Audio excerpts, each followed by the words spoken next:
রায় Martin প্রশ্নবিচিত্রা 2016 দ্বিতীয় পর্যায়ক্রমিক মূল্যায়ন ষষ্ঠ শ্রেণী গণিত পৃষ্ঠা নাম্বার 138 স্কুল 2 এর গণিতের সমাধানগুলো দেখো। প্রথম কোশ্চেন বলেছে 2 হেক্টোমিটার ও 7 মিটার সমান কত মিটার।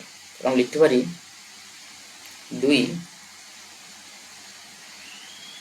হেক্টোমিটার 7 মিটার সমান, আচ্ছা হেক্টো থেকে মিটারে গেলে হেক্টো মিটার, এখান থেকে এটা 1 ঘর, তাহলে আমরা 10 দ্বারা গুণ করবো। 1 ঘর ডান দিকে যেতে হলে আমাদের 10 দ্বারা গুণ করতে হবে। তাহলে 2 হেক্টোমিটার মানে, তাহলে 2 হেক্টোমিটারটাকে আমরা মিটারে পরিণত করবো। তাহলে 2 ইন্টু 10 মিটার যুক্ত 7 মিটার সমান হয়ে যাচ্ছে 20 মিটার যুক্ত 7 মিটার সমান কত হচ্ছে আমাদের 27 মিটার। পরে কোশ্চেন দেখো, সামান্য ভগ্নাংশে প্রকাশ করো। 0.024 পৌনঃপৌনিক। তাহলে এটা নিয়ম হচ্ছে, প্রথম লবে আমরা যে সংখ্যাটা রয়েছে দশমিক ভুলে গিয়ে সব সংখ্যাটা লিখে ফেলবো। 24 রয়েছে, সেখান থেকে বিয়োগ করবো কত, পৌনঃপৌনিক ছাড়া কোন সংখ্যা রয়েছে।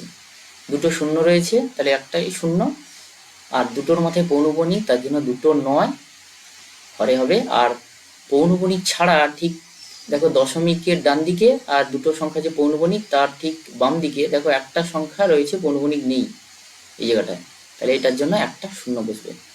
তাহলে এটা আমার হয়ে গেল কত, 24 ভাজিত 99। এটাকে কাটাকাটি করবো, প্রথম 3 এ কাটলে 33, 3 এ কাটলে 3 8 24,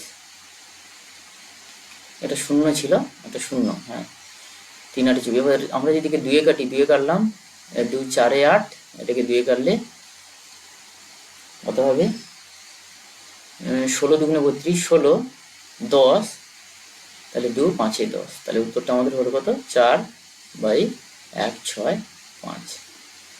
পরের অঙ্কটা বলেছে দেখো, 1.35 ভাজিত 1.5 এটা সমান কত। তাহলে আমরা প্রথম লিখি, লবে লিখি 1.35 আর হরে লিখলাম 1.5। হরে যেটা রয়েছে এটা হচ্ছে ভাজক, তাহলে ভাজকের ঘরে আমাদের প্রথম কাজ দশমিক রাখা যাবে না, তাহলে উপরেও লবেও হরে আমরা দশমিকের ডান দিকে সরিয়ে দেবো 1 ঘর করে, তাহলে 13.5 হবে আর হরে হয়ে যাবে 15। ঠিক আছে, এবার আমরা ভাগটা করে নেব।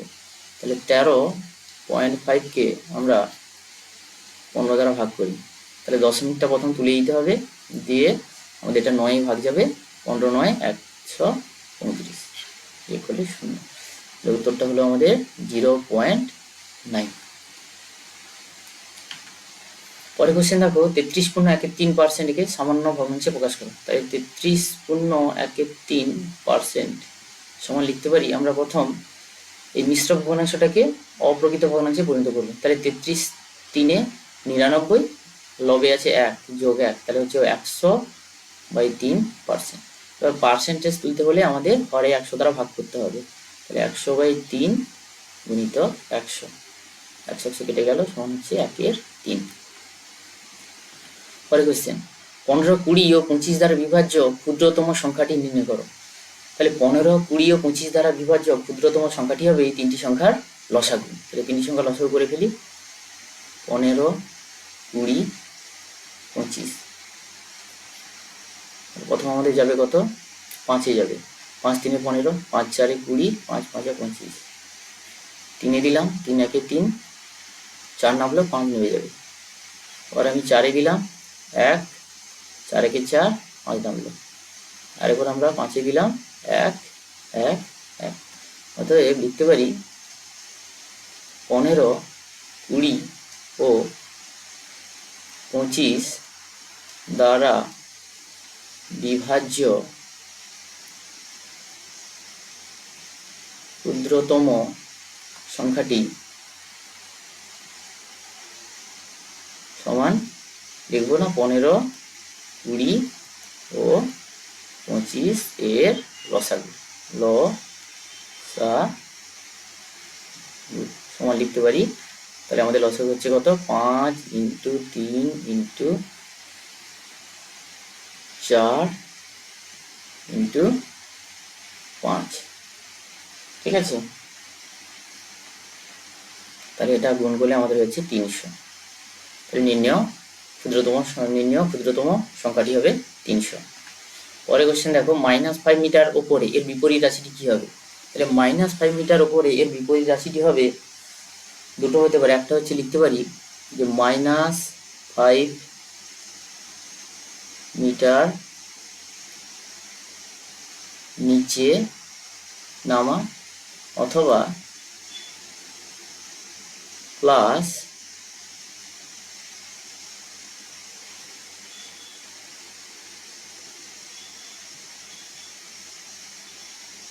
সরি ভুল লিখলাম, এটা হবে -5 মিটার নিচে নামা, এটা একটা হলো প্লাস, অথবা হতে পারে +5 মিটার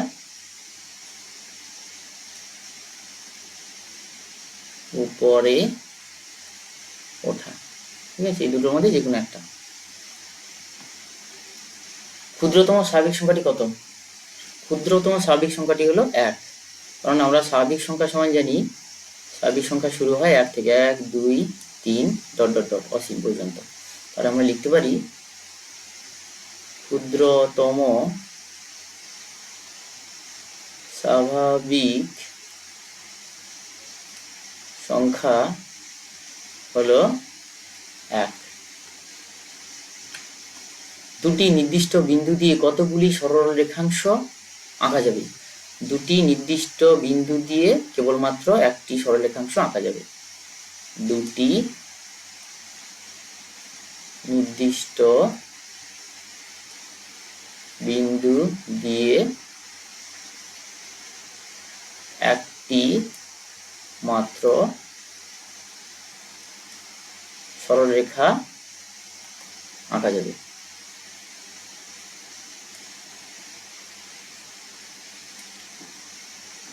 পরে কোশ্চেন, একটি ঘনবস্তুর নাম লেখো যার একটি বক্রতল ও দুটি সমতল রয়েছে। উত্তর হবে চোঙ। চোঙের দুটি সমতল উপরে ও নিচে, আর পাশের তলটি হচ্ছে বক্রতল। উত্তরটা হবে চোঙ। রশ্মির প্রান্তবিন্দুর সংখ্যা কয়টি? রশ্মির প্রান্তবিন্দুর সংখ্যা হবে একটি, কারণ এক পাশে প্রান্তবিন্দু আর এক পাশ অসীম পর্যন্ত চলতে থাকছে। তাহলে উত্তর হবে রশ্মির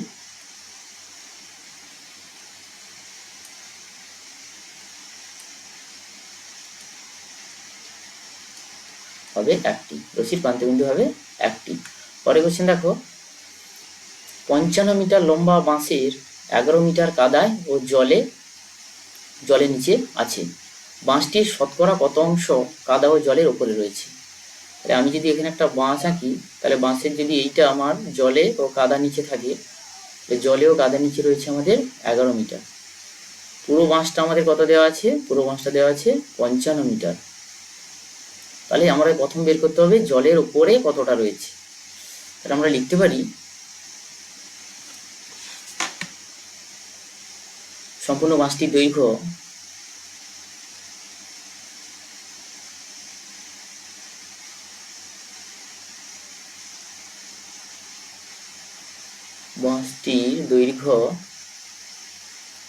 সমান কত? 55 মিটার। আচ্ছা, জলে ও কাদায় রয়েছে, জলে ও কাদাতে রয়েছে কতটা? না 11 মিটার।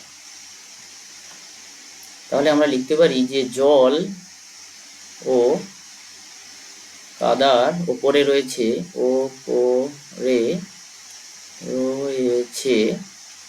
কত মিটার? না মোট দৈর্ঘ্য থেকে আমরা জলে ও কাদার বাদ দিয়ে দেবো মিটার, হচ্ছে কত? 44 মিটার। তাহলে আমরা শতকরায় বের করতে হবে। শতকরা বের করতে হলে আমরা কি করবো? 100-র মধ্যে কত? তাহলে ভাষায় রয়েছে, তাহলে 55 মিটার বাঁশের মধ্যে জল ও কাদার উপরে রয়েছে 44 মিটার। তাহলে 100 মিটারের মধ্যে কতটা রয়েছে? তাহলে আমরা ভাষায় ওই কিভাবে লিখতে পারি যে 55 মিটার বাঁশের জল ও কাদার ওপরে রয়েছে কত না 44 মিটার। তাহলে 1 মিটার বাঁশের জল ও কাদার উপরে রয়েছে কত হবে না 44 ভাজিত 55 মিটার। আর 100তে রয়েছে 100 মিটারের বাঁশ যদি হয় তাহলে জল ও কাদার উপরে রয়েছে কতটা না 44 ভাজিত 55 ইন্টু 100 মিটার। আমি কাটি 11 দ্বারা কাটি, 11 4 44, 11 5 55 আর 5 1 5, 5 20 100, তাহলে 4 আর 20 গুণ করলে হচ্ছে 80 মিটার। ভাষা লিখে দেবো এই 80 মিটার। অতএব শতকরা 80 মিটার জল ও কাদার উপরে রয়েছে। পরের অঙ্ক, 15.77 মিটার লম্বা বাঁশের 2.25 মিটার বাদ দিয়ে বাকি অংশকে সমান 4 ভাগে ভাগ করলে প্রতিটি ভাগের দৈর্ঘ্য কত হবে? তাহলে প্রথম আমরা তাহলে সম্পূর্ণ বাঁশটিতে আমাদের কত দেওয়া আছে লিখে নিই। আমাদের লেখা আছে সম্পূর্ণ বাঁশের দৈর্ঘ্য, সম্পূর্ণ বাঁশের দৈর্ঘ্য দেওয়া আছে কত না 15.77 মিটার। ঠিক আছে, তাহলে আমাদের পুরো বাঁশটা থেকে প্রথম আমরা কি করবো 2.25টাকে বাদ দিয়ে দেবো, এই অংশটাকে বাদ দিয়ে দেবো। তাহলে আমরা দেখি তাহলে 2.25 মিটার বাঁশ বাদ দিলে বাকি অংশের দৈর্ঘ্য বাকি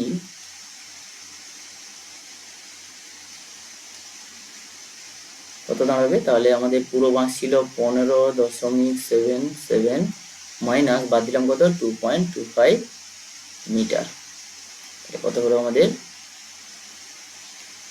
13.52 মিটার। ঠিক আছে, তাহলে এবার এই বাকি এই বাঁশটাকে আমাদের সমান 4 ভাগে ভাগ করতে হবে। তাহলে প্রতিটা ভাগের দৈর্ঘ্য কত?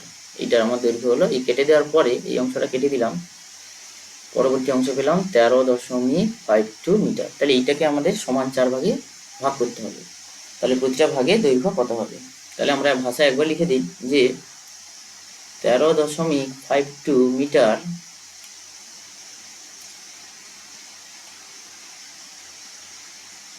বাঁশকে সমান 4 ভাগে ভাগ করলে প্রতিটি ভাগের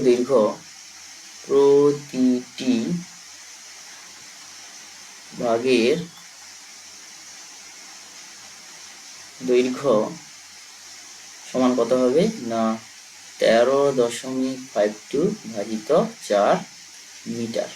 ঠিক আছে, এটাকে ভাগ করলে আমাদের উত্তর আসবে কত 3.38 মিটার। ভাগটা তোমরা পাশে করে নেবে, 13.52কে 4 দ্বারা ভাগ করে নেবে। ঠিক আছে, পরের অঙ্কটা দেখো, প্রদত্ত সংখ্যাগুলিকে মানের ঊর্ধ্বক্রমে সাজাও। তাহলে আমরা প্রথম সংখ্যাটাকে দেখি কত আছে। প্রথম সংখ্যাটা আমাদের দেওয়া আছে 0.63 পৌনঃপুনিক। তাহলে এই সংখ্যাটাকে আমরা প্রথম সামান্য ভগ্নাংশে পরিণত করব। তাহলে আমাদের কত আছে দেখি। তাহলে সামান্য ভগ্নাংশের নিয়ম হচ্ছে প্রথম সংখ্যাটাকে যা আছে লিখে নেব, মাইনাস পৌনঃপুনিক বাদে যে সংখ্যাটা আছে তাকে লিখব, আর যটার মধ্যে পৌনঃপুনিক তটা নয়, তার মানে হচ্ছে আমাদের 63/99। এটা একটু কাটাকাটি করে দিই, 3 কাটলে কত হচ্ছে 3 2 6, 3 একে 3, এটা 3 কাটলে 3 3 9, 3 3 আরেকবার 3 কাটবে 3 11, এটা 3 কাটলে 3 7 21, এমন হয়ে যাচ্ছে 7/11। পরের ভগ্নাংশ দেওয়া আছে 5-এর 6, আরেকটা ভগ্নাংশ দেওয়া আছে আমাদের 3-এর 4। তাহলে প্রতিটা ভগ্নাংশের হরগুলোকে প্রথম আমরা লসাগু করব। 11, 6, 4 তখন 2 দিলাম, 11 নামলো 2 3 6, দিয়ে দিলে 2 2 4। এদের লসাগু কত হলো? অতএব লিখতে পারি যে 11, 6, 4 এর লসাগু সমান কত হচ্ছে? 2 গুণিতক 2 গুণিতক 3 গুণিতক 11 সমান আমাদের লসাগু হচ্ছে গুণ করলে 132। তাহলে প্রতিটার হরে আমরা 132 করবো। কি করে করবো? তাহলে আমরা একটা দাগ টানি, এবার হর আগে সমান করতে হবে, তাহলে সমান চিহ্ন দিলাম। তাহলে প্রথম যে ভগ্নাংশ হরে হয়েছে 7/11, তাহলে 11টাকে আমাদের 132 করতে হবে। তাহলে 11-র পাশে যদি আমরা 2 আর 3 4 4 3 12 লব হরে 12 দ্বারা গুণ করে দেবো। 7 ইন্টু 12, 11 ইন্টু 12, তাহলে সমান আমার এটা হয়ে যাবে কত? তাহলে 12 সাথে 84 আর 11 12 গুণ করলে 132। একরকম ভাবে এই ভগ্নাংশটা হরে রয়েছে 6, তাহলে নিচে কত গুণ করব? তাহলে আমি যদি 3 আর 2 6 বাদ দিয়ে পাশে রয়েছে 2 আর 11, 11 দিনে 22 ওপর নিচে গুণ করব। তাহলে 6 ইন্টু 22, 5 ইন্টু 22, তাহলে আমার কত দাঁড়াচ্ছে? তাহলে এটা আমার হচ্ছে 22 5 110 আর এটা হচ্ছে 132। একরকম ভাবে এই ভগ্নাংশটা হরে রয়েছে 4, তাহলে 4টাকে আমাকে 132 আনতে হলে কত দ্বারা গুণ করবো? তাহলে 4 মানে 2 2 4, 4 বাদে পড়ে আছে 11 3 33, তাহলে এই 33 ওপর নিচে গুণ করে দেবো। 3 ইন্টু 33, 4 ইন্টু 33, তাহলে আমার উপরে হচ্ছে 99 আর হরে হচ্ছে 132। ঠিক আছে, তাহলে আমরা এই তিনটে ভগ্নাংশে যেটা দেখতে পাচ্ছি যে হর সমান, তাহলে হর সমান হলে লবে যে বড় হয় সেই সব থেকে বড় হয়। তাহলে আমরা যদি এভাবে সাজাই তাহলে আমরা কত পাচ্ছি? না, সব থেকে ছোট ভগ্নাংশটা পাচ্ছি কত? 84/132। তার থেকে বড় পাচ্ছি কোনটা? 99/132। তার থেকে বড় পাচ্ছি কোনটা? তার থেকে বড় হচ্ছে 110/132। ঠিক আছে, তাহলে এবার 84, এই যে ভগ্নাংশটা 84/32, এই ভগ্নাংশটা কোনটা? না এই ভগ্নাংশটা, এইটা। এই ভগ্নাংশটা কোনটা? এটা হচ্ছে এই ভগ্নাংশটা, আর এই ভগ্নাংশটা হচ্ছে আমাদের এইটা। তাহলে আমরা বসিয়ে দেবো, তাহলে আমাদের উত্তরটা হয়ে যাবে কত? না প্রথম রয়েছে না 0.63 পৌনঃপুনিক, তার থেকে বড় হচ্ছে 3/4, তার থেকে বড় হচ্ছে 5/6। এটা হচ্ছে ঊর্ধ্বক্রমে সাজানো হয়ে গেল। পরের অঙ্কটা দেখো। 45 সেন্টিমিটার দৈর্ঘ্যের তামার তার বাঁকিয়ে বর্গাকার করলে বর্গক্ষেত্রের একটি বাহু দৈর্ঘ্য কত এবং বর্গক্ষেত্রটির পরিসীমা কত? তাহলে মনে করো আমার একটা তামার তার ছিল, এটা কত? 45 সেন্টিমিটার। এই তামার তারটাকে আমি যদি বাঁকিয়ে একটা বর্গক্ষেত্র তৈরি করি তাহলে দুজনের পরিসীমা কিন্তু একই থাকবে। ঠিক আছে, তাহলে এই পুরো দৈর্ঘ্যটা আমাদের 4টে খণ্ড হয়েছে, তাই প্রতিটার দৈর্ঘ্য কত হবে? 45 সেন্টিমিটারকে 4 দ্বারা ভাগ করতে হবে। যেহেতু বর্গক্ষেত্রের 4টি বাহুর দৈর্ঘ্য সমান, তাই 4টে খণ্ডের দৈর্ঘ্য বের করতে হলে এক একটা দৈর্ঘ্য হবে 45 ভাজিত 4। তাহলে আমরা ভাষায় লিখে নিতে পারি যে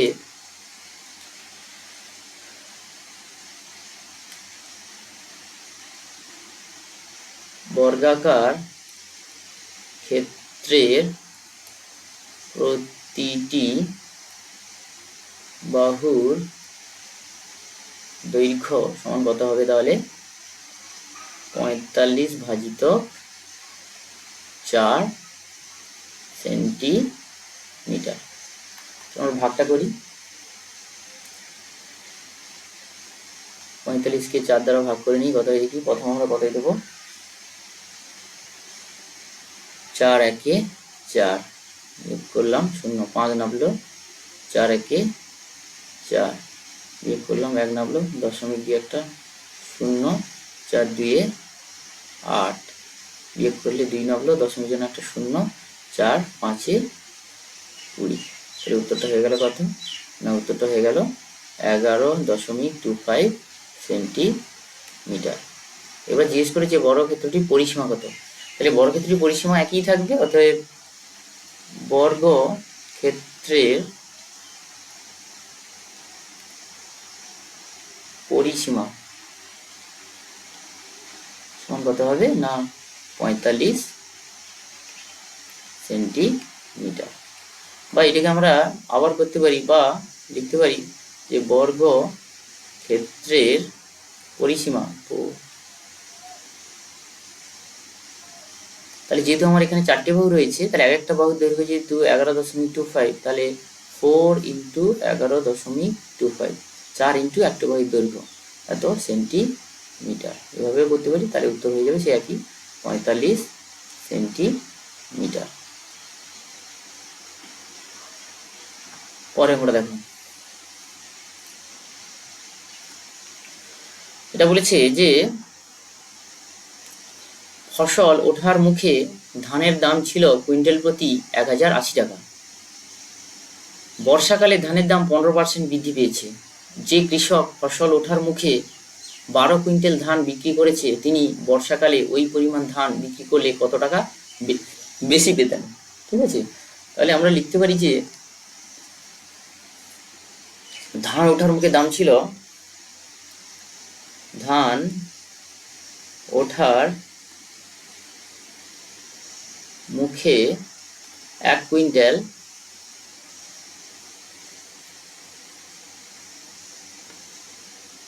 এক কুইন্টাল ধানের দাম ছিল কত? 1 কুইন্টাল ধানের দাম ছিল 1080 টাকা। ঠিক আছে, তাহলে যে ব্যক্তিটা, যে কৃষক 12 কুইন্টাল ধান বিক্রি করেছিল ওই ধান ওঠার মুখে, তাহলে 12 কুইন্টালের দাম কত হবে? না 12 কুইন্টাল ধানের দাম, ঠিক আছে, ওঠার মুখে লিখতে হবে, ওঠার মুখে ধান ওঠার মুখে 12 কুইন্টালের ধানের দাম ছিল কত হবে? 12 × 1080 টাকা সমান 12,960 টাকা, সমান হচ্ছে 12,960 টাকা। ঠিক আছে, এবার বর্ষাকালে ধানের দাম 15% বেড়ে গেছে, তাই তো? বর্ষাকালে ধানের দাম 15% যদি বেড়ে যায়, তাহলে যে টাকাটা ছিল 12,960 টাকা, তাহলে 15% দাম বেড়ে গেলে তাহলে বর্ধিত দাম কত হয় বা অতিরিক্ত কত টাকা কৃষক পাবে সেটা আমরা বের করবো। তাহলে আমরা লিখতে পারি যে 15% ধানের দাম বর্ষার সময় বৃদ্ধি পেয়েছে। ঠিক আছে, তাহলে বর্ষার সময় ধান বিক্রি করলে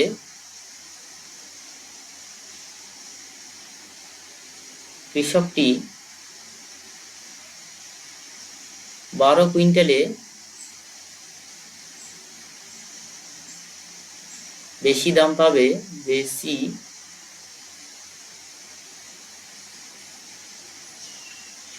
কতটা? না বেশি দাম পাবে সমান হবে না,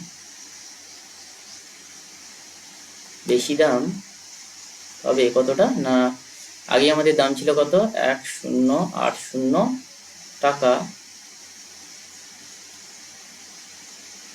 এর 15%, তাহলে কত হচ্ছে? 1080 × 15/100 টাকা। একটা শূন্য কেটে দিলাম, এখানে একটা শূন্য কেটে গেল, 5 কাটলে 5 3 15, 5 2 10, 2 কাটলে 2 2, এটা 2 কাটলে কত হবে আমাদের? 2 5 10, আর হবে 2 4 8। ঠিক আছে,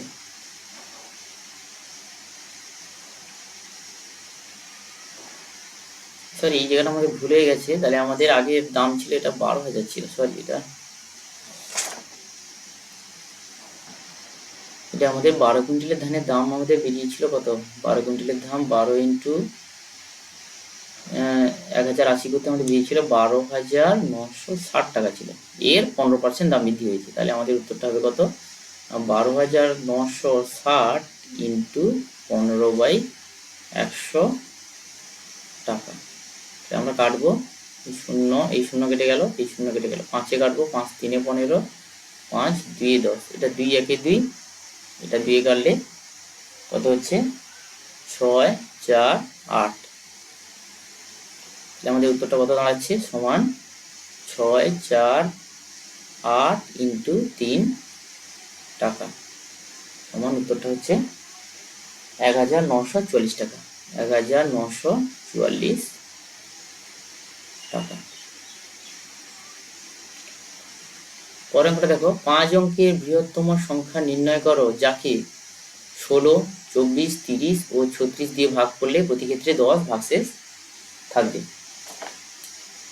তাহলে প্রথম আমরা কি করব না, 16 24 30 ও 36 দ্বারা বিভাজ্য বৃহত্তম সংখ্যাটি আমরা বের করব, অর্থাৎ এই চারটি সংখ্যা দ্বারা বিভাজ্য বৃহত্তম সংখ্যাটি হবে এই চারটি সংখ্যার লসাগু। তাহলে আমরা লিখতে পারি 16 24 30 ও 36 দ্বারা বিভাজ্য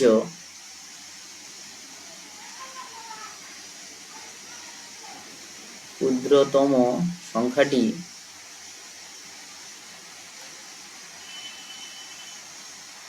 হলো কত না, সংখ্যাটি হলো 16 24 30 ও 36 এর লসাগু।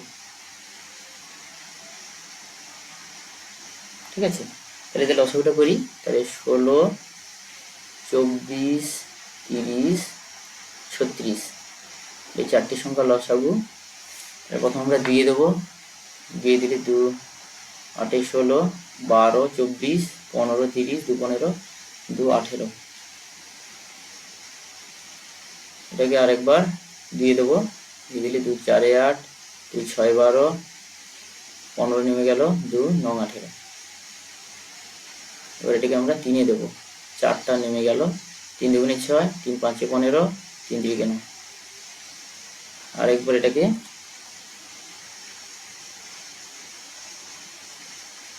দিয়ে দিই, দিয়ে দিলে 2 2 4 2 1 2 5 নামলো 3 নামলো। আরেকবার এটাকে দিয়ে দিলাম, দিয়ে দিলে 1 1 5 3। আরেকবার এটাকে 5-এ দেবো, 1 1 5 1 5 3। আরেকবার এটাকে 3 দ্বারা দেবো, 1 নামলো 1 নামলো 1 নামলো 1 3 3। তাহলে লসাগু কত দাঁড়ালো, অতএব লসাগু সমান হলো কত, 2 গুণিতক 2 গুণিতক 2 গুণিতক 2, 4টি 2 রয়েছে, 2টো 3 রয়েছে, 3 ইন্টু 3 আর একটা 5 রয়েছে। এর উত্তরটা আমাদের গুণ করলে হবে 720। ঠিক আছে, এবার দেখো যে সংখ্যাটি 16 24 30 36 দ্বারা বিভাজ্য হবে সেটি 720 দ্বারাও বিভাজ্য হবে। কারণ লিখতে পারি যে সংখ্যাটি 16 24 30 ও 36 দ্বারা বিভাজ্য হবে সেটি 720, অর্থাৎ এই লসাগু দ্বারাও বিভাজ্য হবে, 720 দ্বারাও কি হবে, বিভাজ্য হবে।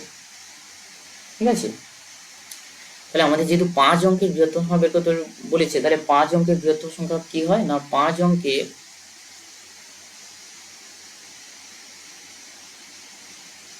বৃহত্তম সংখ্যা সংখ্যা সমান কত হয় না, 5টা নয়, 9 9 9 9, ঠিক আছে। তাহলে এবার আমরা দেখি এই 5 অঙ্কের বৃহত্তম সংখ্যাটা 720 দ্বারা ভাগ করে আমরা দেখব কত আসে।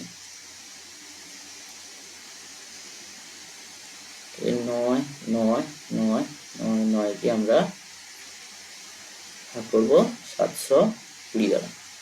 এর প্রথম দুটো সংখ্যা হচ্ছে না, 3টে সংখ্যা নেব। তাহলে 270 একে 200 720 কে 1 দ্বারা দিলে 720, আমরা বিয়োগ করলাম কত, তাহলে এখানে 9 নামলো, 7 নামলো, এখানে 2 নামলো, ঠিক আছে। তাহলে ছোট হয়ে যাচ্ছে, একটা 9 নামিয়ে নিলাম। এবার এটাকে 3 দ্বারা দেবো, 3 দ্বারা দিলে আমাদের আসছে 2160। এটাকে বিয়োগ করলে একটা 9 নামলো, 6 থেকে 3, আর এটা বাদ দিলে 6, তাহলে একটা 9 নামালাম ওপর থেকে। তাহলে এবার এটা কত যাবে, 8-এ যাবে। 8-এ দিলে আমাদের উত্তর আসছে কত না, 8-এ দিলে 5760। এটাকে আমরা যদি বিয়োগ করি, ভাগশেষ থাকছে 639, ঠিক আছে। তাহলে এই 4 অঙ্কের বৃহত্তম সংখ্যাটি 720 দ্বারা ভাগ করলে ভাগশেষ যেহেতু আমাদের কত আসছে না 639, তাহলে 5 অঙ্কের বৃহত্তম সংখ্যা যা 16, 24, 30 ও 36 দ্বারা বিভাজ্য, সেটি হবে কত না, আমরা এই 99,999 থেকে 639 বাদ দিয়ে দেবো। তাহলে আমাদের লিখতে হবে যে 5 অঙ্কের বৃহত্তম সংখ্যা যা 16, 24, 30 ও 36 দ্বারা বিভাজ্য,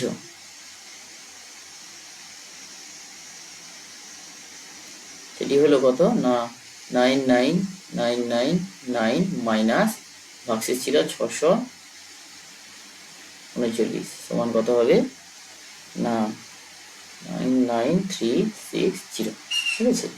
এবার যেহেতু আমাদের বলে দিয়েছে যে এই বৃহত্তম সংখ্যাকে এই সংখ্যাগুলো দ্বারা 4টে সংখ্যাগুলো দ্বারা ভাগ করলে অবশ্যই কত 10 ভাগশেষ থাকে। তাহলে আমরা এই ভাজককে ভাজ্যের সাথে, এইটা হচ্ছে ভাজ্য, তাহলে ভাজ্যের সাথে আমরা কি করব 10 যোগ করে দেবো। তাহলে আমাদের উত্তরটা হবে, নির্ণেয় বৃহত্তম সংখ্যা হবে কত, তাহলে নির্ণেয় বৃহত্তম সংখ্যা সমান কত হবে 99360 প্লাস 10, ঠিক আছে, সমান হলো 99370। তাহলে উত্তরটা হলো কত, তাহলে এটাই অতএব নির্ণেয় বৃহত্তম সংখ্যা এত, এইটা কি হয় নির্ণেয় বৃহত্তম সংখ্যা এটাই। পরের অঙ্কটা দেখো, 3-3 7 দিয়ে বিভাজ্য এমন ক্ষুদ্রতম সংখ্যা নির্ণয় করো যা 8, 12 এবং 16 দিয়ে ভাগ করলে প্রতি ক্ষেত্রে 3 ভাগশেষ থাকে। তাহলে দেখো অঙ্কটা কি আছে, তাহলে প্রথমে আমরা লিখতে পারি যে 8, 12 ও 16 দ্বারা বিভাজ্য ক্ষুদ্রতম সংখ্যাটি হবে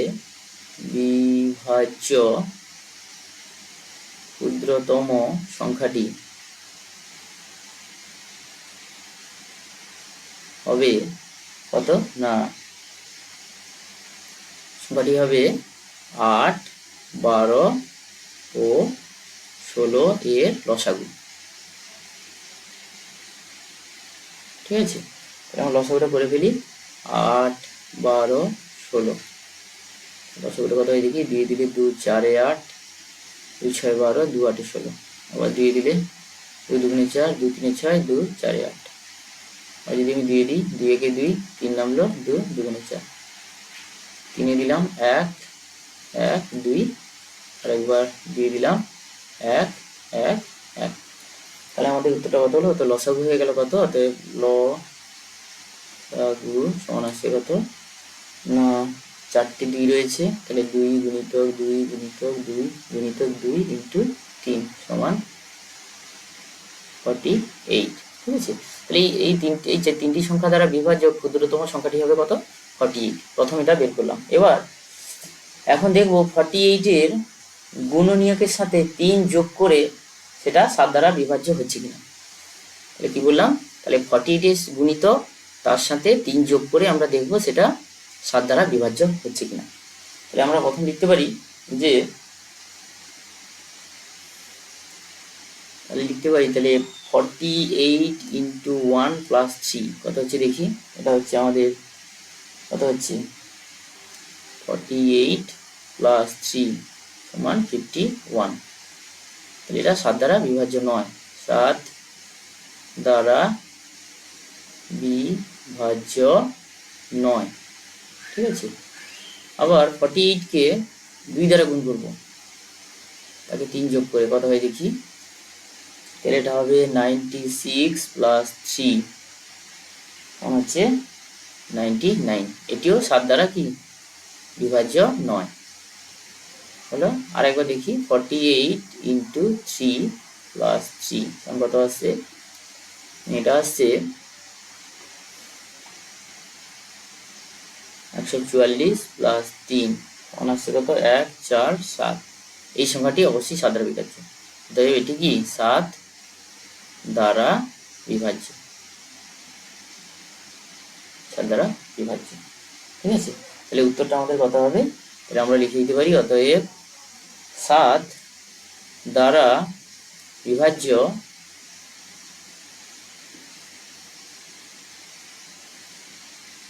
ক্ষুদ্রতম সংখ্যা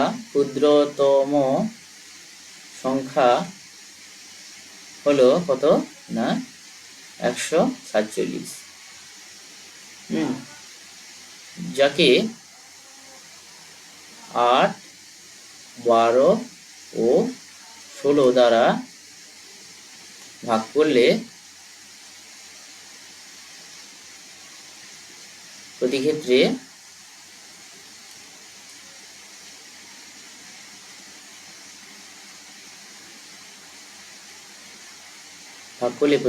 কি হবে? 3 ভাগ শেষ থাকবে। ঠিক আছে, পরে আমরা দেখো একটি দোকানে এক সপ্তাহে ব্যাগ বিক্রির তালিকা দেওয়া আছে। সোমবার 40টি, মঙ্গলবার 30টি, বুধবার 35টি, বৃহস্পতিবার 25টি, শুক্রবার 20টি ও শনিবার 30টি বিক্রি হয়েছে। তাই নিজের সুবিধা মতো স্কেল নিয়ে এই তথ্য থেকে একটি স্তম্ভচিত্র অঙ্কন করো। এবার স্তম্ভচিত্র এঁকে দেওয়া আছে, ভূমি বরাবর রয়েছে আমাদের সপ্তাহের দিনগুলি, আর উলম্ব বরাবর রয়েছে ব্যাগ বিক্রির সংখ্যা। আর আমার স্কেলটা অবশ্যই লিখে দিতে হবে, স্কেলটা এটা ইংরেজিতে হবে যে স্কেলে 1 সেন্টিমিটার সমান কত 5টি ব্যাগ। বা আমরা লিখতে পারি যে এক ঘর স্কেল, উলম্ব স্কেল, এটা আমি স্কেলটা লিখে দিচ্ছি। স্কেলটা হবে এখানে লিখতে হবে যে উলম্ব স্কেল এক ঘর সমান 5টি ব্যাগ। উলম্ব বরাবর এক ঘর সমান 5টি ব্যাগ, এই স্কেলটা লিখে দিতে হবে, দিয়ে এই ছবিটা এঁকে দিতে হবে আমাদের। আচ্ছা, পরের অঙ্ক, একটি শহরে বর্তমান জনসংখ্যা 26,250 জন। যদি বার্ষিক 4% হারে জনসংখ্যা বাড়ে তবে 2 বছর পর জনসংখ্যা কত হবে? ঠিক আছে,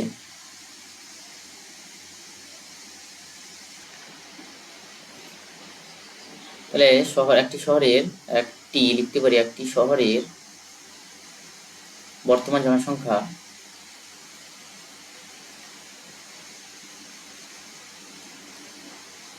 কতজন না 26,250 জন। তাহলে প্রথম বছর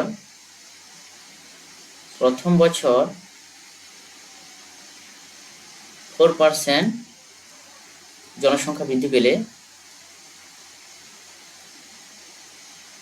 জনসংখ্যা বাড়লে বর্ধিত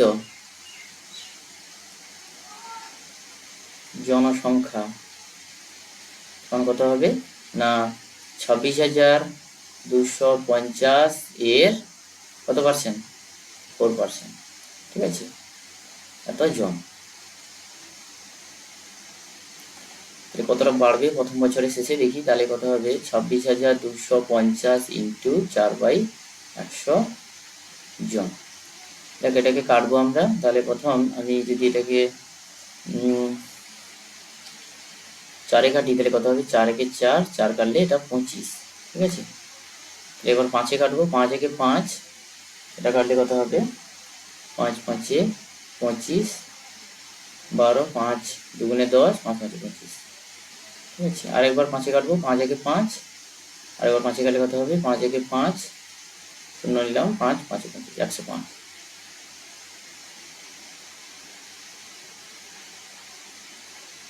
ঠিক আছে। এখানে একটা শূন্য ছিল তো এটা শূন্য হবে, ও একটা শূন্য ছিল, তাহলে আমাদের উত্তর হলো কত না 1050 জন। তাহলে দ্বিতীয় বছরের শুরুতে, তাহলে দ্বিতীয় বছরের শুরুতে ওই শহরের জনসংখ্যা, অর্থাৎ এক বছর শেষ যা, তাহলে সেটা হচ্ছে দ্বিতীয় বছরের শুরু। তাহলে দ্বিতীয় শুরু সে জনসংখ্যা কত হবে, আগে ছিল কত 26,250 আর এখন হলো কত 1,050 জন, মানে কত দাঁড়ালো 27,300, 27,300। তাহলে দ্বিতীয় বছরের শুরুতে ওই শহরের জনসংখ্যা হলো 27,300 জন। তাহলে দ্বিতীয় বছর আবার 4% বেড়েছে, তাহলে আমরা লিখতে পারি যে দ্বিতীয় বছর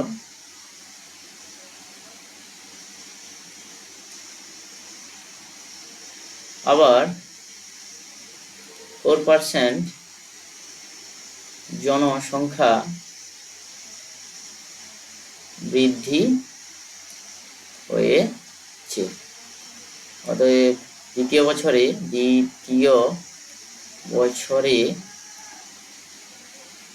জনসংখ্যা বৃদ্ধি কতটা না, আগে আমাদের কত ছিল, আগে আমাদের প্রথম বছরের শেষে বা প্রথম বছরের শেষ বা দ্বিতীয় বছরের শুরুতে জনসংখ্যা ছিল 27,300, ছিল 27,300 এর 4%, এটা বেড়েছে এতজন।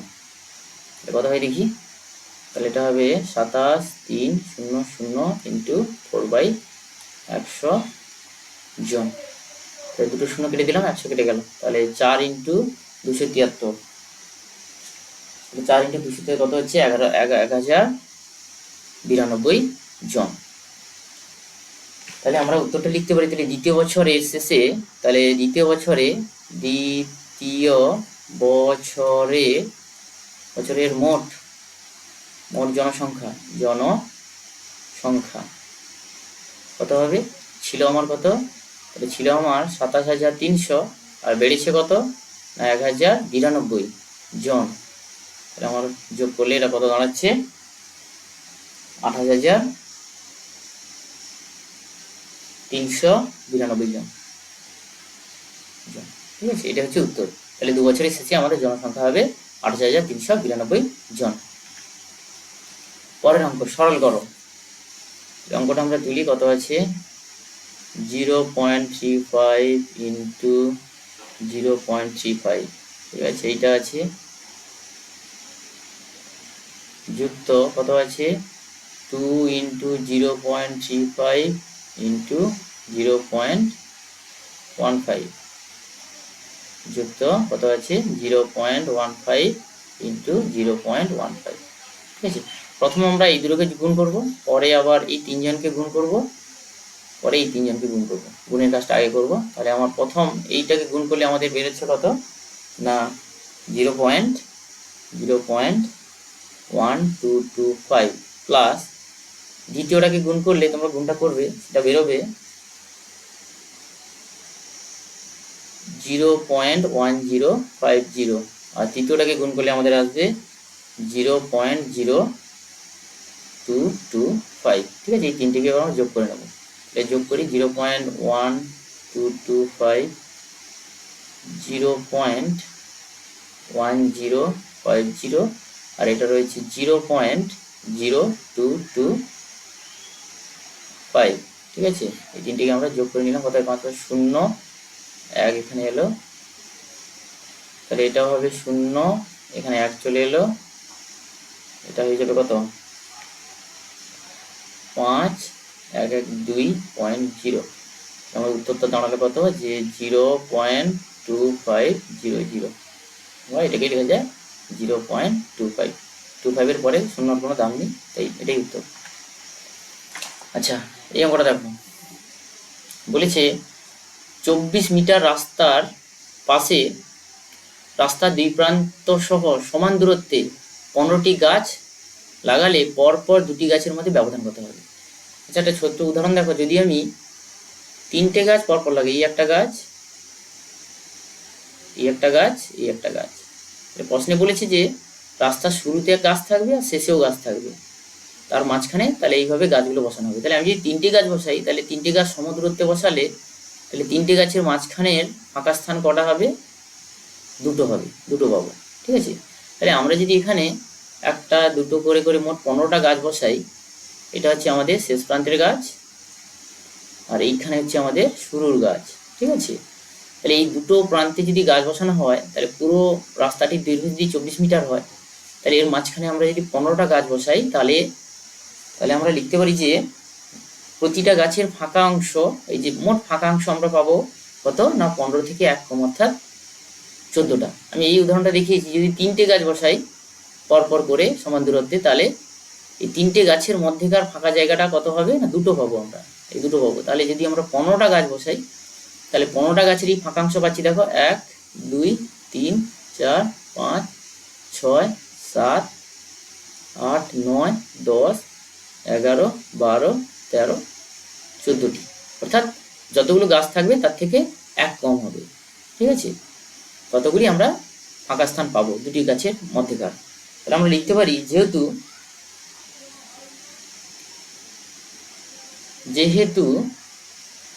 রাস্তার দুই প্রান্তে গাছ থাকবে,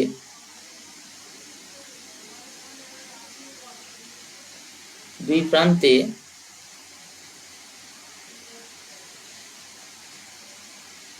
গাছ থাকবে, তাই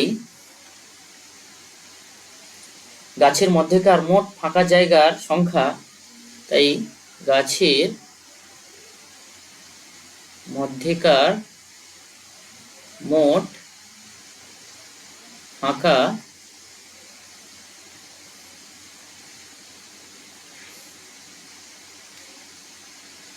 জায়গার সংখ্যা হবে কত না মোট গাছের থেকে 1 কম, মোট গাছের থেকে কত 1 কম, ঠিক আছে। যতগুলো গাছ থাকবে তার থেকে 1 কম। তাহলে আমরা লিখতে পারি যে অর্থাৎ ফাঁকা স্থান, অর্থাৎ দূর থাকলে তাহলে গাছ,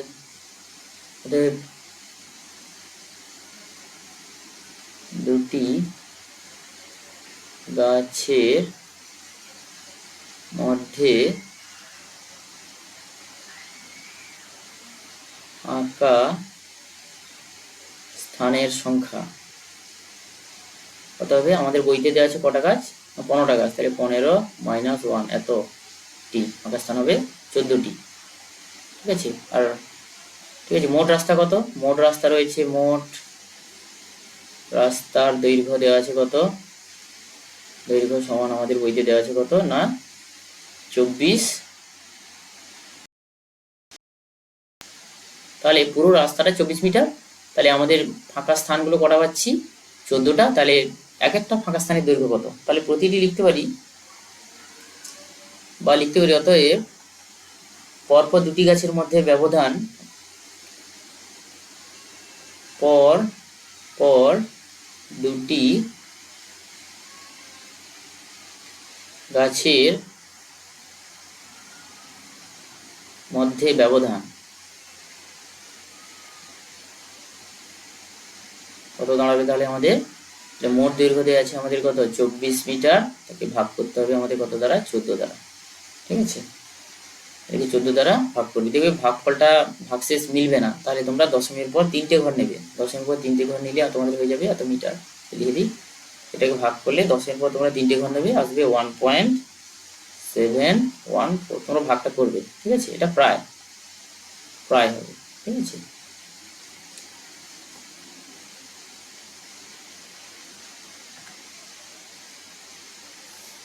পরের অঙ্ক দেখো, দুটি বর্গক্ষেত্রের প্রতিটি বাহুর দৈর্ঘ্য যথাক্রমে 80 মিটার ও 60 মিটার। তাহলে দুটি বর্গক্ষেত্র আমরা এঁকে নিই, একটা বর্গক্ষেত্র এইটা, আর একটা বর্গক্ষেত্র দেখলাম এইটা। তাহলে প্রথমটির প্রতিটা বাহুর দৈর্ঘ্য দেওয়া আছে 60 মিটার, প্রতিটা বাহুর দৈর্ঘ্য এই 80 মিটার, সরি 80 মিটার।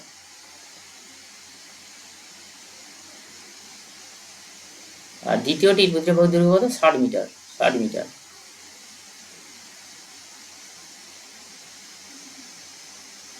ঠিক আছে, এই দুটো বর্গক্ষেত্র দেওয়া আছে। যে বর্গক্ষেত্রের ক্ষেত্রফল ওই বর্গক্ষেত্র দুটির ক্ষেত্রফলের সমষ্টির সমান, তার ক্ষেত্রফলও পরিসীমা নির্ণয় করো। তাহলে আমাদের এই দুটো বর্গক্ষেত্রের ক্ষেত্রফলের সমষ্টি বের করতে হবে, তবেই আমরা সেই বড় ক্ষেত্রফলের ক্ষেত্রফলটা পাবো। আমরা লিখতে পারি প্রথম ক্ষেত্রফলটির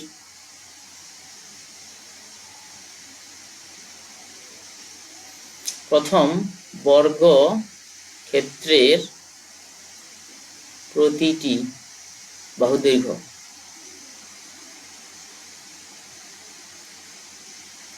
কত দেওয়া আছে না 80 মিটার। ঠিক আছে, তাহলে ক্ষেত্রফল কত হবে? ক্ষেত্রফল সমান আমরা জানি বাহু গুণিতক বাহু, কত দাঁড়াবে আমাদের 80 ইন্টু 80 বর্গ মিটার,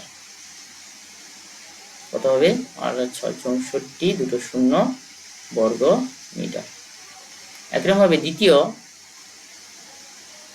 দ্বিতীয় বর্গ ক্ষেত্রের প্রতিটি বাহুর দৈর্ঘ্য কত দেওয়া আছে? 60 মিটার। তাহলে দ্বিতীয় বর্গক্ষেত্রের ক্ষেত্রফল কত হবে? বাহু ইন্টু বাহু, অর্থাৎ 60 ইন্টু 60 বর্গ মিটার। তাহলে উত্তরটা হবে কত? 36 দুটো শূন্য বর্গ মিটার। তাহলে যে বর্গক্ষেত্রটা বের করতে বলেছে, তাহলে বৃহত্তম বর্গক্ষেত্রের ক্ষেত্রফল কত হবে না দুটি বর্গক্ষেত্রের ক্ষেত্রফলের সমষ্টি, অর্থাৎ একটা হবে 6400 যুক্ত 3600 বর্গ মিটার, এর যোগ করলে কত হবে? 10,000 বর্গ মিটার। ঠিক আছে, তাহলে বৃহত্তম বর্গক্ষেত্রের ক্ষেত্রফলটা আমরা পেয়ে গেলাম। এবার জানতে চাইছি যে ওই বৃহত্তম বর্গক্ষেত্রের প্রতিটি বাহুর দৈর্ঘ্য কত। তাহলে আমরা জানি প্রতিটি বাহুর দৈর্ঘ্য কি করে বের করতে হয়, অতএব বৃহত্তম বর্গক্ষেত্রটির প্রতিটি বাহুর দৈর্ঘ্য সমান কত হবে? বর্গমূল করতে হবে না 10,000 এত মিটার। আমরা লিখতে পারি যে 10 গুণিতক 10 গুণিতক 10, আচ্ছা কটা শূন্য হয়েছে আমাদের দেখি, এখানে 4টে শূন্য হবে, 1 2 3, আচ্ছা আরেকটা শূন্য হবে, 1 2 3। ঠিক আছে, শূন্য কটা হলো আমাদের যোগটা একবার দেখে নিই। হ্যাঁ 4টে শূন্য ঠিক ছিল তো, তাহলে 1 2 3 4টে শূন্য ঠিকই আছে, 10 ইন্টু 10 মিটার। হ্যাঁ ঠিক আছে, 4টে শূন্য হবে, তাহলে 4টে 10-এর বর্গমূল গুণ আছে, বর্গমূল করলে হবে 10 গুণিতক 10 মিটার, সমান হয়ে যাবে 100 মিটার। ঠিক আছে। তাহলে পরিসীমা বের করতে বলছি, পরিসীমা জানি আমরা কি, অতএব পরিসীমা, অতএব পরিসীমা সমান আমরা জানি 4 ইন্টু বাহুর দৈর্ঘ্য, কত হবে 4 ইন্টু 100 মিটার, তখন হয়েছে কত 400 মিটার। ঠিক আছে। পরের অঙ্ক, বিপরীত সংখ্যা কাকে বলে, উদাহরণ দাও। তাহলে দুটি বিপরীত চিহ্নযুক্ত সংখ্যা যাদের পরম মান সমান তাদেরকে আমরা বিপরীত সংখ্যা বলবো। উদাহরণ দেওয়া আছে দেখো, +5 এর বিপরীত সংখ্যা -5, -7 এর বিপরীত সংখ্যা হবে +7। -8 এর চেয়ে বড় 4টি ঋণাত্মক পূর্ণ সংখ্যা লেখো। সংখ্যা রেখা টানলাম, মাঝে আমাদের শূন্য রয়েছে, -1, -2, -3, -4, -5 করে আমাদের কাছে কত -8। এদিকে রয়েছে, ডান দিকে রয়েছে +1, +2। তাহলে -8 এর চেয়ে বড় 4টি ঋণাত্মক পূর্ণ সংখ্যা হবে। তাহলে -8 এর থেকে বড় 4টি পূর্ণ সংখ্যা কত হবে, এর ঠিক আগে রয়েছে -7, তার ঠিক পরে রয়েছে -6, তারপর -5, -4। এইভাবেই সিরিয়ালি আমরা বাম থেকে ডান দিকে গেলে সংখ্যাগুলো বাড়তে থাকে। অর্থাৎ এখানে ব্যাপারটা হচ্ছে -8 এর থেকে বড় হচ্ছে -7, তার থেকে বড় হচ্ছে কি -6, তার থেকে বড় -7, তার থেকে বড় -7, এটা হচ্ছে 6, তারপর 5, -4, তার থেকে বড় -3, এরকম করে চলতে থাকবে। তাহলে আমরা উত্তরটা লিখতে পারি যে -8 এর চেয়ে বড় 4টি ঋণাত্মক সংখ্যা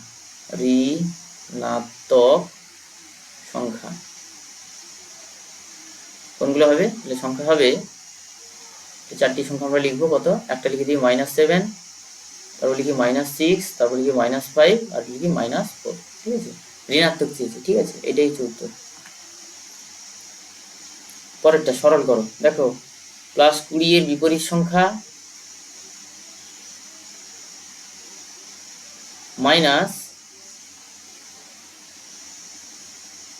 কত রয়েছে -7 এর বিপরীত সংখ্যা -8 এর বিপরীত সংখ্যা। তাহলে অঙ্কটা আমি করছি, দেখো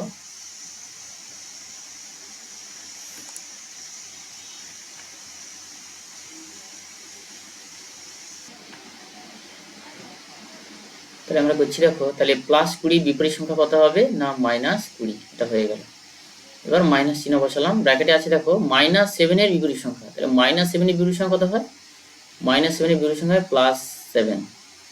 ঠিক আছে, এবার এখানে লেখা আছে দেখো মাইনাস অফ, এই মাইনাস চিহ্নের অর্থ হচ্ছে বিপরীত। ঠিক আছে, এটা লিখতে পারি প্লাস অফ -8 এর কি সংখ্যা, বিপরীত সংখ্যা। ঠিক আছে, অর্থাৎ -8 এর বিপরীত সংখ্যা হয় মাইনাস। তাহলে মাইনাস যেহেতু আগে রয়েছে, তাহলে আমরা এটাকে ভাষায় লিখতে পারি, তাহলে প্লাস দিলাম এই জায়গাটায়, তাহলে লিখতে পারি -8 এর বিপরীত সংখ্যা। এটা সমান চিহ্ন দিলাম -20, তাহলে এইটাকে আমরা কি লিখতে পারবো, মাইনাসের অর্থ হচ্ছে কি প্লাস, লিখে আবার লিখতে পারি যে +7 মানে কি, এটা লেখা যাবে +7 এর কি সংখ্যা, বিপরীত সংখ্যা, বিপরীত সংখ্যা। ঠিক আছে, প্লাস অফ, যেটা ছিল আরেকবার লিখলাম -8 এর বিপরীত সংখ্যা।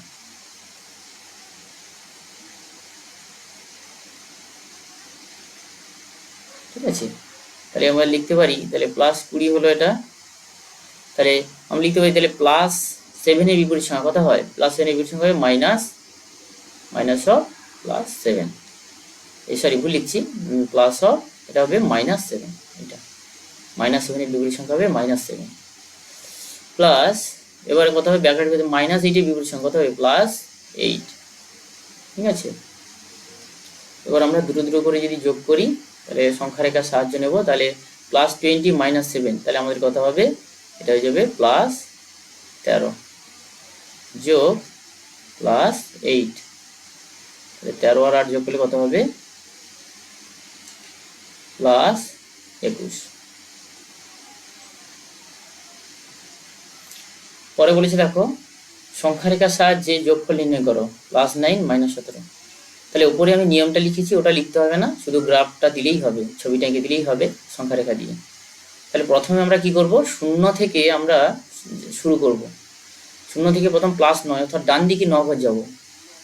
1 2 3 4 5 6 7 8 9, এটা হচ্ছে +9, এগুলো সব প্লাসের ঘর।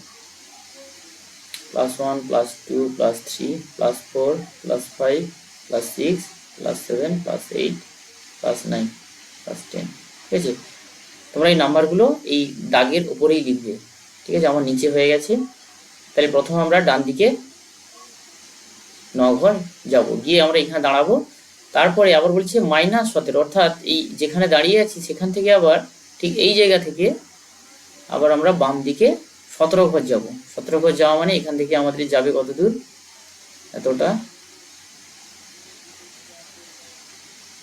6 7 -8 পর্যন্ত যাবে। তাহলে -8 গিয়ে দাঁড়ালাম। তাহলে এবার আমরা 0 থেকে হিসেব করবো, অর্থাৎ 0 থেকে কতটা, 0 থেকে -8 পর্যন্ত যে ঘর পেলাম এটা হচ্ছে আমাদের -8। তাহলে উত্তরটা হবে আমাদের, নিচে লিখতে হবে যে +9 যোগ -17 সমান, আমাদের উত্তরটা কত এলো না, -8। যোগের সংযোগ নিয়মটি যাচাই করে দেখো। তাহলে প্রথম আমরা লিখতে পারি যে বাম পক্ষ, তাহলে -5 যোগ -3 +2। আচ্ছা, যোগের নিয়মটা লিখে দিই, a + b + c সমান যদি কত হয় না, a + b + c হয়, তবেই আমরা বলতে পারবো যোগের সংযোগ নিয়ম মেনে চলেছে তিনটে সংখ্যা। তাহলে এটা আমরা দেখি কত হয়, যে -5 প্লাস এটা কত আসছে, -1, তার মানে যাচ্ছে মাইনাস কত, -6। ডান পক্ষ, ডান পক্ষ কত লিখবো, -5 যোগ -3 সেকেন্ড ব্র্যাকেট শেষ করে +2। তাহলে প্রথম আমাদের দুটো কত হচ্ছে, -8 +2 সমান হয়ে যাচ্ছে কত, এই দুটো করলে -6। কত হচ্ছে, ডান পক্ষ সমান ডান পক্ষ সমান বাম পক্ষ। অতএব আমরা লিখতে পারি যে -5 -3 ও +2 যোগের সংযোগ নিয়ম মেনে চলে, নিয়ম মেনে চলে। পরে কোশ্চেন দেখো, যে পূর্ণ সংখ্যা কাকে বলে, উদাহরণ দাও। পূর্ণ সংখ্যা হচ্ছে, পূর্ণ সংখ্যা বলতে বোঝায় কোনো সংখ্যা যা ধনাত্মক বা ঋণাত্মক হতে পারে এবং যা 0 থেকে দূরে বা কাছে অবস্থান করে। অর্থাৎ পূর্ণ সংখ্যা হলো, তোমরা জাস্ট এই ছবিটা লিখে এইটাই লিখে দেবে যে পূর্ণ সংখ্যার সেট হলো 0, 0 ডান দিকে 1 +1 +2 +3 ... আর শূন্যের বাম দিকে হবে -1 -2 -3 করে অসীম পর্যন্ত যাচ্ছে। 0 আর 0 ডান দিকে রয়েছে +1 +2 +3, আর 0 থেকে ঠিক বাম দিকে রয়েছে -1 -2 -3। এই সংখ্যাগুলোই হলো পূর্ণ সংখ্যা। রশ্মি ও রেখাংশের মধ্যে দুটি পার্থক্য লেখো। রশ্মি, এর রশ্মির কেবলমাত্র কি রয়েছে, প্রান্তবিন্দু শুরুতে, অর্থাৎ রশ্মির হচ্ছে একটাই প্রান্তবিন্দু রয়েছে, অসীম পর্যন্ত যাচ্ছে। আর রেখাংশ কি হয় না, এর দুটি নির্দিষ্ট প্রান্তবিন্দু থাকে, অর্থাৎ এইটা এ বি। এটি একদিকে অসীম পর্যন্ত বিস্তৃত হওয়ায় এর কোনো নির্দিষ্ট দৈর্ঘ্য মাপা যায় না, কিন্তু রেখাংশ এর নির্দিষ্ট দুটি বিন্দুর মধ্যে সীমাবদ্ধ থাকায় তাই এর নির্দিষ্ট দৈর্ঘ্য পরিমাপ করা যায়।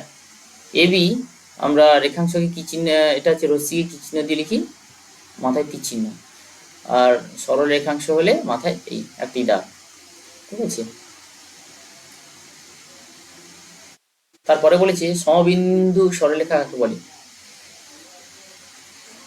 যদি 3 বা তার বেশি বা 3-এর বেশি সরলরেখা একটি নির্দিষ্ট বিন্দু দিয়ে যায় তখন ওই সরলরেখাগুলিকে সমরেখ বা সমবিন্দু বলা হয়। উদাহরণ দেওয়া আছে, ও বিন্দু দিয়ে 3টি সরলরেখা যাচ্ছে, সবার মাথায় তীর চিহ্ন দিতে হবে, ঠিক আছে, এগুলো তীর চিহ্ন, তীর চিহ্ন, ঠিক আছে, সব তীর চিহ্ন দিতে হবে। সমান্তরাল সরলরেখা কাকে বলে? চিত্র সরলরেখা। একই সমতলে অবস্থিত 2 বা ততোধিক সরলরেখা পরস্পরকে ছেদ না করলে এবং তাদের মধ্যে দূরত্ব সর্বদা সমান দূরত্ব যদি বজায় থাকে তাহলে তাদেরকে সমান্তরাল সরলরেখা বলে। ত্রিভুজাকার পিরামিডের তল সংখ্যা ও শীর্ষবিন্দুর সংখ্যা কত লেখো। ত্রিভুজাকার পিরামিডের তল সংখ্যা হবে 5টি আর শীর্ষবিন্দুর সংখ্যা হবে 6টি। একটি আয়তঘনের কয়টি তল ও কয়টি কর্ণ রয়েছে? একটি আয়তঘনের তল সংখ্যা রয়েছে 6টি আর কর্ণ রয়েছে 4টি। কর্ণ একটা আঁকা আছে, দেখো এখানে একটা কর্ণ আর এখান থেকে এই একটা কর্ণ হবে, দুটো, ঠিক আছে। আচ্ছা, এইখান থেকে এই একটা কর্ণ হবে 3টে আর এখান থেকে এই একটা কর্ণ হবে 4টে, মোট 4টে কর্ণ থাকে। সরলরেখার কোনো নির্দিষ্ট দৈর্ঘ্য নেই, বক্তব্যটি ঠিক না ভুল ব্যাখ্যা করো। সরলরেখার কোনো নির্দিষ্ট দৈর্ঘ্য নেই, এই বক্তব্যটি সম্পূর্ণ সঠিক। কারণ একটি সরলরেখা হলো অসংখ্য বিন্দু সমন্বয়ে গঠিত একটি সোজা পথ যা উভয় দিকে অসীম বা অন্তহীনভাবে চলতে থাকে। এর কোনো শুরু বা শেষ বিন্দু নেই। যেহেতু এটি দুদিক দিয়েই সমান অসীম পর্যন্ত বিস্তৃত, তাই এর কোনো নির্দিষ্ট বা পরিমাপযোগ্য দৈর্ঘ্য বা প্রান্তবিন্দু থাকে না। পরে কোশ্চেন দেখো, প্রদত্ত চিত্রের সাপেক্ষে নিচের বিবৃতিগুলো সত্য না মিথ্যা লেখো। প্রথম বলেছে জেড ভি,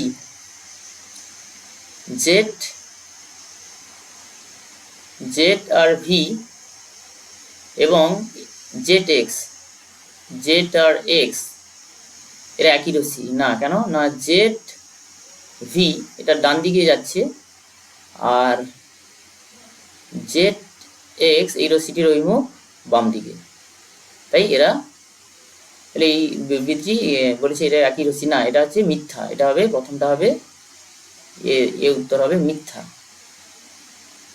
মিথ্যা। বি বলেছে দেখো এক্স ওয়াই ডাব্লিউ সরলরেখাংশের ওপর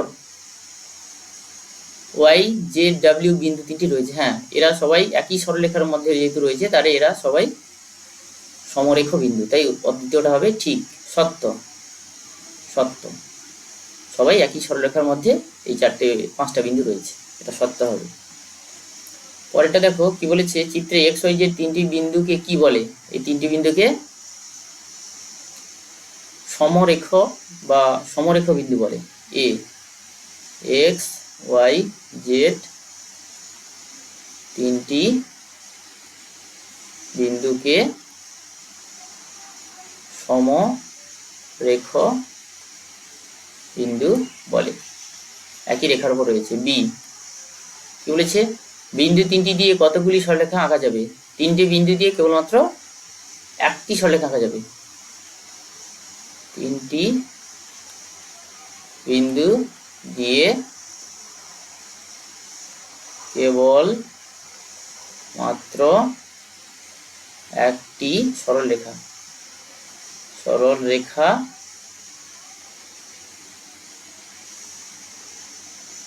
অঙ্কন করা যাবে।